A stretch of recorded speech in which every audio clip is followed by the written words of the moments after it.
The Bennett shift. Once the tracings are complete, the Bennett shift needs to be established on the graph paper. Using the graph as a guide, measure 3 squares over from the hinge point on the x-axis and make a mark on the tracing as it crosses the y-axis. At this point, the operator takes the pencil lead off the stylus.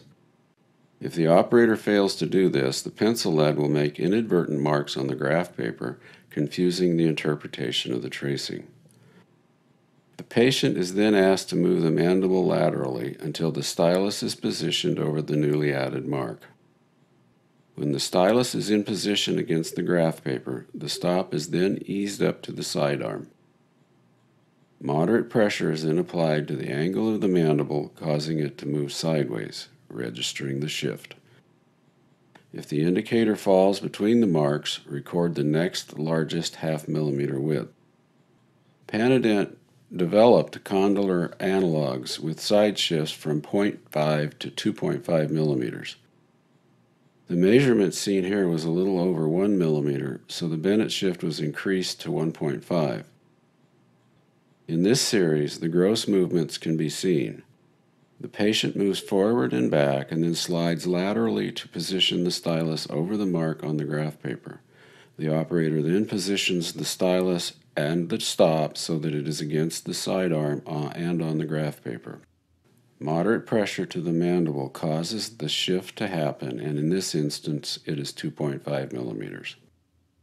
Because the sidearm is attached to the mandible by way of the clutch and plaster, it moves in unison with the mandible sideways into the graph paper. It is this movement sideways that causes the stylus, which is touching the graph paper, to move back. In this movement, the stop moves away from the sidearm, registering a millimeter side shift. Another view shows the patient sliding left, lining up the marked point again. The stop is then set and the mandible is moved. The apparatus pushes up against the graph paper and the stop moves away from the sidearm. One should know, when measuring the Bennett shift, that the record actually reflects the laxity of the contralateral condyle. However, Panadent has incorporated this laxity into the ipsilateral analog.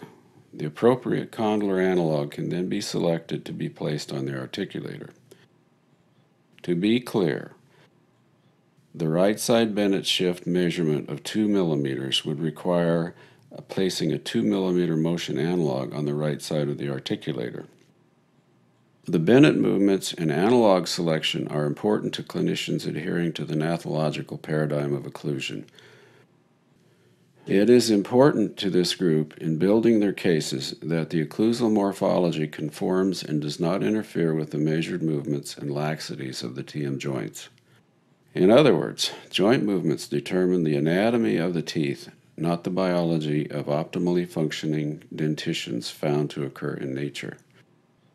The gnathological model does not consider restoring dentitions to the rare 3 to 5% of the population where teeth are unworn and optimally functional.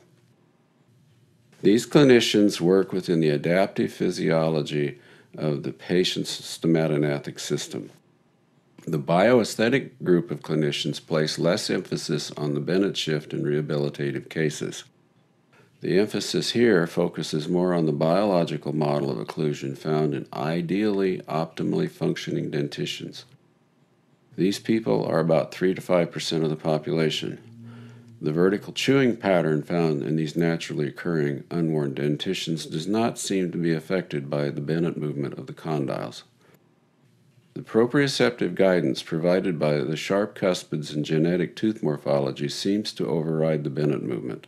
In short, the teeth dictate the joint position. The bioaesthetic dentists work to stabilize the joint with imago and can demonstrably show stability before restoring the teeth to hold the condyles in place. They also know that the stomatognathic system is dynamic and will change over time. These patients will require follow-up. As the joint continues to remodel, minor adjustments will be needed to hold the joint in stable position.